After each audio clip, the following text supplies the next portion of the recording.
Ата, эмне үчүн Барскон айыл деп аталган, мен билгим келет. Барскон айылы өтө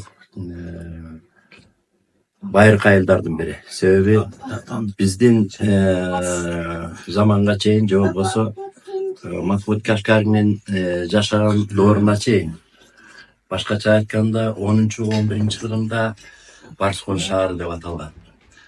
Анан бул версиясы, негизги версиясы ушул Барскон шаары деп аталган. Ошо Махмуд Кашкаринин дүйнөнүн картасын биринчи жолу чийген, ошол дүйнөнүн картасынын чийилиши ушу Барскондун тагдырына жараша болот балам. Себеп дегенде ошол көл жээктеги Махмуд Кашкаринин жазып кеткен ташы бар. Ал ташта жазылып турат. Бирок биз окуган жокпуз, окугандар айтып атат. Бул жерде дүйнө өлкөсүнүн эпис же болбосо центри, же болбосо бизче айтканда киндиги деп. Ошондон баштап 7 километринде Махмуд Кашкари Барсканинин хан ордосу турат. Андан кийин ошол Барскон ашуусу менен ашып Кашкарга баргандан кийин ошол Кашкар шаарынан бурулуп чыгышты көздөй Тынч океанын көздөй кетет ал карта. Анан ошону дүйнөдөгү эң улук адам, көрөгөч адам ушу Махмуд Кашкари ушу Барскондо жаралып төрөлгөн экен.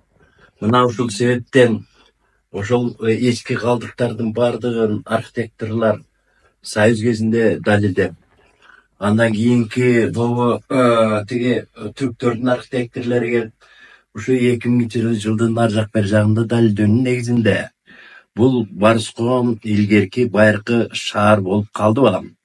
Бул биринчи таза версиясы ушул.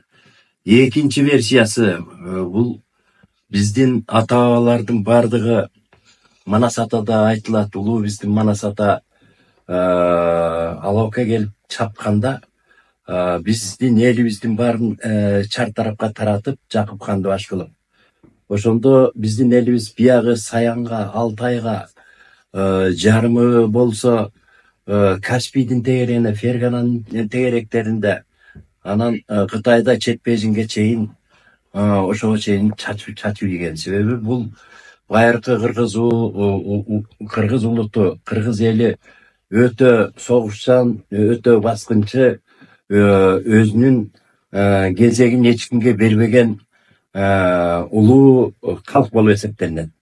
Анан ошондо ошол Алтайда жүрүп төрөлгөн мезгилинде ошол Барсбек Каган төрөлгөн. Барсбек Каган бул өзү 1500-же же болбосо 1400-жылдарга барабар деп айтышат Барсбек Каганды.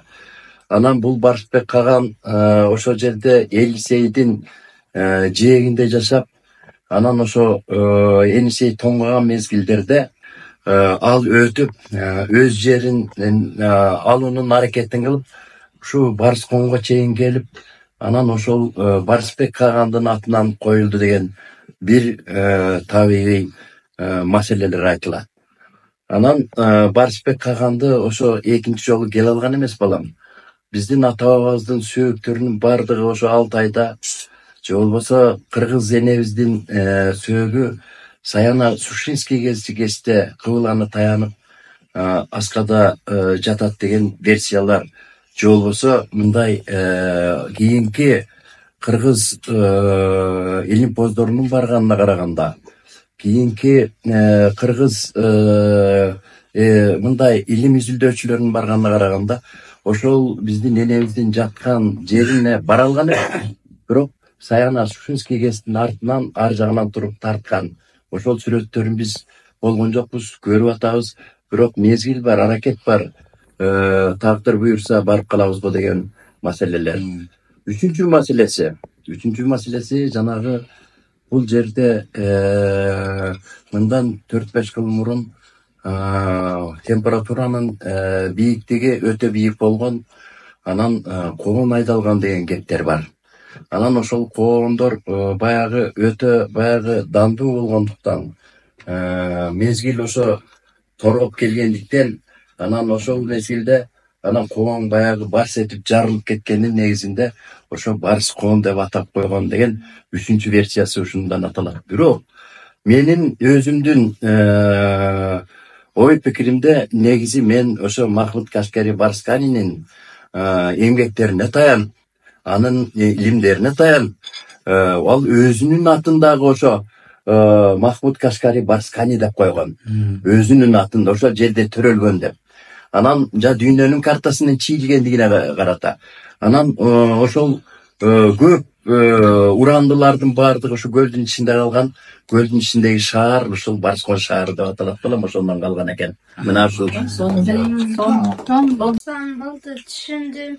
Рахмат балам. Эми калганын силер изилдеп таап окугула балдарым. Биздин билгенибиз ушул.